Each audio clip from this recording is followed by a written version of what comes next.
Hey, welcome to lecture 3 of the Introduction to BitBadges course. For this lecture, I'm actually going to show you around the site and how to interact with it and show you some of the cool neat features that we offer. So to get started, just go to bitbadges.io in any browser. If you're on a mobile browser, you might want to do it through your mobile wallet's kind of in-app browser, but yeah, it's simple. Just go to bitbadges.io. When you go there, you will get to the landing page as you see here.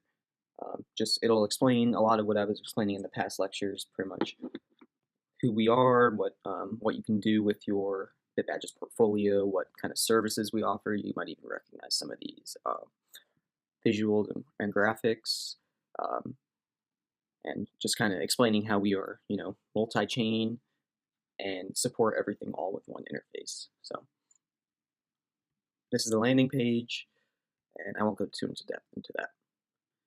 So next, if you want to just explore badges, go ahead and tap the Explore button. It'll take you here, and you can look through different badges that are created, different claims, address list, protocols, activity. So if we look at the badges, you can see, for example, like the BitBadges beta badge. This is given to someone who participated in the beta net. You can claim it yourself just by going to any gated tab, like the Create tab, the Create Badges tab. And over time, it's a little empty right now because there's not that many badges created overall, but over time we'll see a lot more use cases of badges being created. So you can also see all the claims. So claims are just, as I explained a little in the first lecture, they are a way for you to interact with or check criteria and then, pretty much gate anything. So as you see here, we have it's a lot of criteria just for example purposes, but you would be able to check all this, and users could claim in the site by proving they meet the criteria.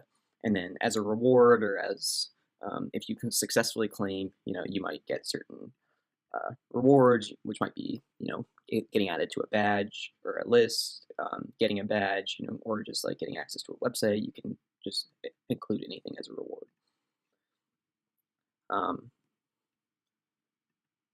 So you also have, I guess we don't have any address lists, but protocols. You can browse and see all the different pages for each protocol and everything. So I'll just kind of leave this as an exercise for you if you just want to explore and browse kind of what's kind of out there on BitBadges currently.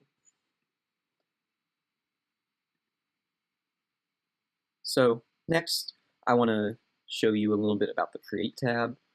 Or actually, let's show you the sign-in. So as you see here, we support all, as explained, the bunch of wallets from different ecosystems. So let me just connect with my Phantom wallet right now. Oh, hold on, let me just sign in.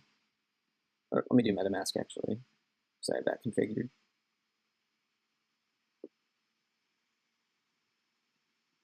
So as you see here, it's super easy to connect with your wallet, just like how you would with any other Web3 or dApp. And then you can sign in using just a simple message signature. This kind of extends sign in with Ethereum, but really you can use any message here. So yeah, now you can see I'm signed in. I have certain badge credits. Credits are kind of the gas fee or token that we use behind the scenes to, that charges for every single badge created, whatever.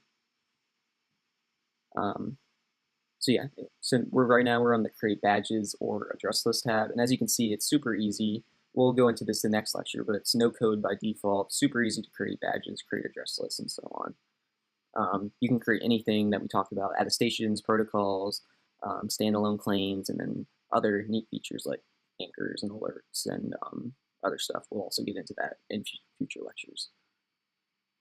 But let me start by showing you my portfolio. So every user has a portfolio. You can search users and see their portfolio, as you see here, and just see anyone's account, what they have public, and so on.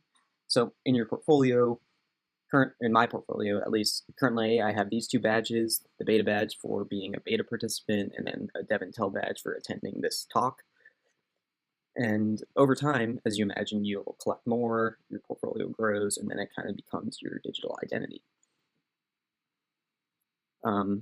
Other than that, you also have a bunch of neat features in the site, such as um, notifications when you get a badge. You can watch certain badges added to your watch list, so you can like view them later, or check out the claims later.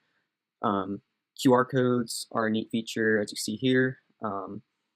This is like the sign in with BitBadges that we'll get into. You think of this like your kind of wallet app, such as like Apple Wallet or Google Wallet. You have, excuse me, you have QR codes stored in this tab, and you can also export them anywhere, but pretty much you present these at the gate at wherever you want to be authenticated.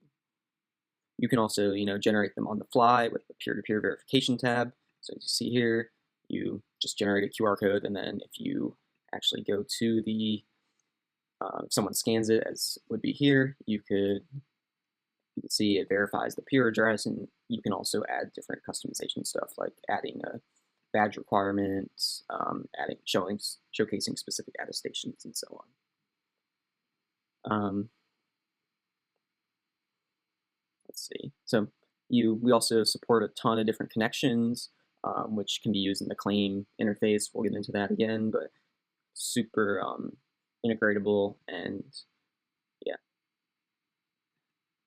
There's also a full-fledged developer portal, which you can manage your API keys, your apps, build specific claims, just test out specific claims. As you can see here, tons of apps integrations. Again, we'll get into that in future. Or you can build custom plugins to be used in claims. So a lot of features, a lot of cool stuff you can do with BitBadges and claims and everything. And super easy to use, as you can see. I'm just navigating the site. It's all nice, clean user experience, user interface, and so on. So you can customize your profile. You can do pretty much anything. So again, that's just a brief introduction to the site. Again, just go to bitbadges.io and you can check all this out for yourself.